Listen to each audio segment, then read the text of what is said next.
ხელობა დავუშვათ ესეთ სტრუქტურულად აგიღო რომელიმე შენი პროექტი. მოდი დავიწყოთ იქიდან რომ და გაგიზავნა რაღაც ფესტივალზე, ხო? პროდუქტი რომ შეიქმნეს.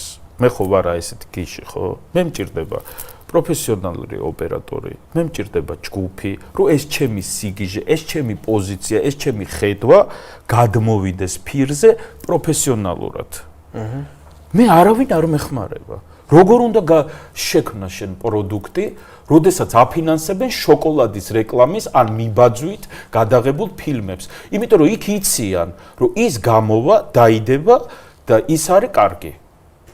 კარგი როგორ? ნუ აი საშუალო რა, ფესტივალზე გავა, ის კი იქ არავინ არ იტყვის, რომ დედა ეს ახალი რაღაცა აღმოვაჩინეთ, მაგრამ ნუ აი როგორ დღეს ოვაშვილი და ისეთი. კი, კარგი ნიჭიერად გაკეთებ, მაგრამ ეს ხო არ არის სიგიჟე, ეს ხო არ არის ფარაჯანოვი, ეს ხო არ არის რაღაცა ახალი, ხო?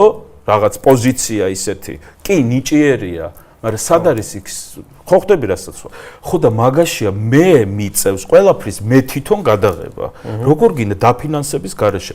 ღმერთო მადლობა და მადლობა მსახიობებს, რომ ყველა მსახიობი ესეთი დონის მსახიობები მოდიან უფასოდ.